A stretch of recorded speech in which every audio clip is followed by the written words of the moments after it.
상 주시기를 원하노라 하는지라. 아멘. 룻기의 말씀은 사사시대 한 가정의 이야기입니다. 베들레헴에 사는 한 가정이 흉년으로 말미암아 모압 땅으로 가서 지내게 됩니다. 자신의 삶을 조금 더 잘 살아보고자 했던 그들의 선택이 더 큰 위기를 맞게 됩니다. 남편이 죽고 아들들이 죽음에 이르게 됩니다. 며느리 중 하나인 룻만 고향 땅으로 같이 돌아와서 어머니 나오미와 함께 그렇게 지내게 됩니다. 그녀의 효심, 하나님에 대한 신앙, 그리고 룻이 고백 우리가 너무 잘 알고 있죠. 어머니의 하나님이 나의 하나님이 되십니다라고 하는 1장 16절의 말씀을 우리는 잘 알고 있습니다. 오늘 보아스와의 만남을 통해서 룻이 하나님의 은혜를 경험하는 장면입니다. 말씀을 통해서 두 가지 정도로 하나님의 은혜를 나누어 보고자 합니다.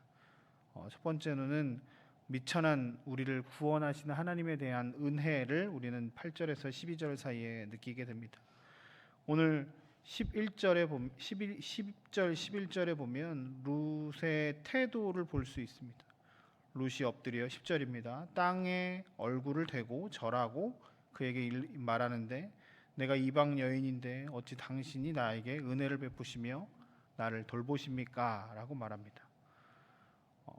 룻은 보아스의 이 선을 굉장히 감사해 여기고 있습니다.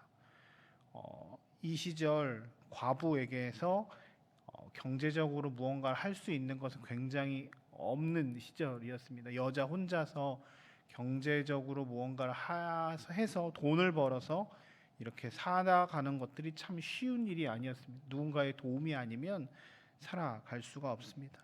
그저 남의 밭에서 떨어지는 이삭들을 조금 줍거나 누군가가 이렇게 도와줘야만 살아갈 수 있는 상황입니다. 근데 오늘 본문에 보면 룻이 그 밭에 나와서 이삭을 조금 주술까 하는데 보아스는 그에게 물도 먹거라, 이곳에서 딴 데 가지 말고 이곳에서 해라, 그리고 종들에게는 많이 좀 흘려라, 이거 막 계속 줍지 말아라, 박하게 하지 말아라 라고 하면서 룻을 굉장히 선대하는 것을 볼 수 있습니다. 아무도 너 건드리지 못하게 했으니까 여기서 마음 편하게 이거 하면 좋겠어 라고 이야기를 합니다. 그녀의 반응은 내가 어찌 이런 대우를 받을 수 있습니까? 왜 저에게 이렇게 큰 은혜를 주십니까? 라고 하는 감사의 표현이었습니다. 이방 여인이었습니다. 그러니까 이 시절 여자들은 이렇게 사람 취급을 잘 숫자로 쓰지도 않았던 시대였잖아요. 더 나아가서 이방 여인이었다고요. 그러니까 이스라엘 남자들에게 있어서 룻은 이 대접을 할 존재가 아닌 겁니다. 거기에다가 남편까지 죽었잖아요. 이스라엘 사회도 굉장히 보수적인 사회라 이런 표현을 아침부터 하긴 그렇지만 남자 죽인 이런 느낌이 좀 들지 않겠습니까? 외국에서 온 남자 죽인 이게 그러면서 여자를 대우하지 않아도 충분하게 되는 그 시절의 그런 문화였을 겁니다. 그런데 그녀가 지금 특별한 대우를 받았다고 생각을 하는 거고, 그 일을 12절에 보면 보아스는 이렇게 고백합니다. 하나님 여호와께서 그의 날개 아래 보호를 받으러 온 내게 온전한 상을 주시기를 원한다 라고 얘기하며 자신의 선행이 하나님의 돌보심, 보호하심이라고 소개하고 있습니다. 사실 우리는 룻과 같은 존재입니다. 우리가 늘 보아스와 같은 사람이라고 생각하지만 늘 하나님께 은혜 입은 사람들입니다. 우리가 늘 하나님 앞에 고백할 수 있는 것은 내가 무엇인데 하나님 나에게 이렇게 큰 은혜를 주십니까? 라고 하는 고백들이 우리 가운데 늘 있어야 하나님의 은혜가 크고 놀랍습니다. 우리가 하나님의 돌보심 아래, 하나님의 날개 아래 있구나, 신실하신 하나님이 우리를 참 선대하시는구나 라는 것들을 우리가 늘 느낍니다. 가끔 어떤 사람들 이렇게 만날 때만 보면 다른 사람들 안에 다른 사람들에 대한 분노와 원망, 왜 이런 일들을 이렇게 하는 거지라고 하는 이런 부정적인 시각들이 많이 있을 때가 있습니다. 내가 1만 달란트 빚진 자인데 자꾸 100데나리온 빚진 사람들한테 너 왜 이렇게 하느냐 라고 하는 것이 우리들의 모습일 때가 참 많이 있습니다.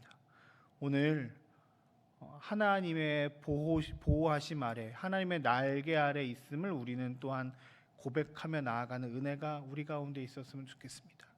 특별히 우리 사순절 기간에 우리의 죄에 대해서 계속 묵상하고 있는데, 이 죄를 묵상하면 묵상할수록 하나님의 놀라운 은혜가 더 크다는 사실들을 우리가 계속 느끼는 시간들이 되어서, 주님께서 우리를 구원하신다, 신실하신 하나님께서 우리와 함께 하신다, 주님 날개 그늘 아래 우리가 피하여 있다라고 하는 이 은혜가 여러분들의 삶에 풍성하게 다가오는 시간들이 되시길 주의 이름으로 축복합니다.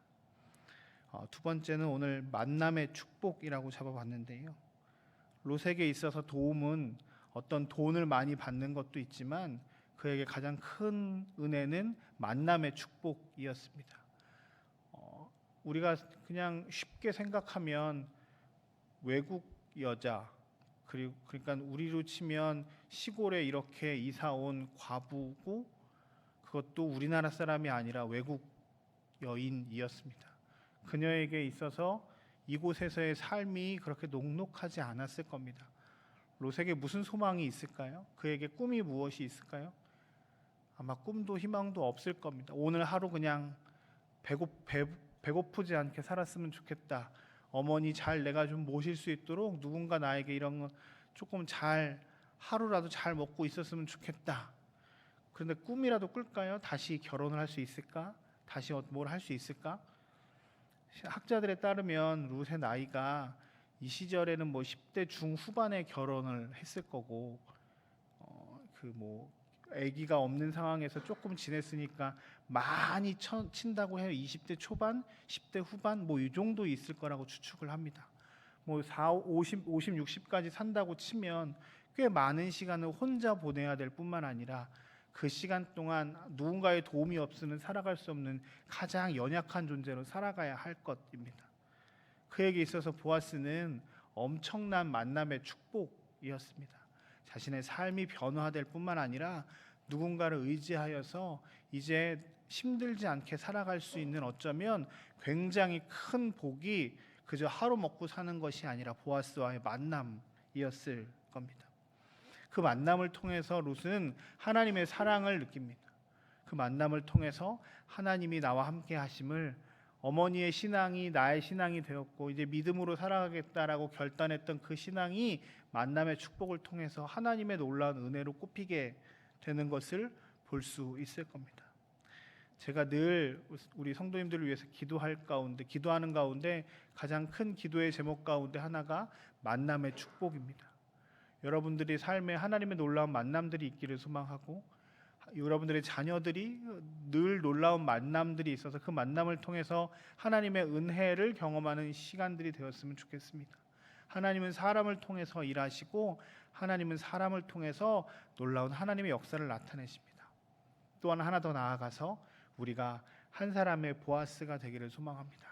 우리를 통해서 한 연약한 지체들이 주님의 은혜를 경험하고, 한 사람의 연약한 사람들이 하나님의 사랑을 경험하는 놀라운 은혜가 오늘 우리에게 있기를 소망합니다.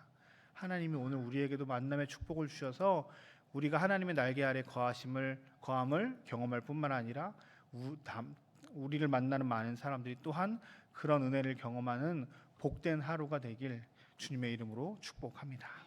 우리 함께 같이 기도했으면 좋겠습니다. 하나님, 오늘 우리가 여러 가지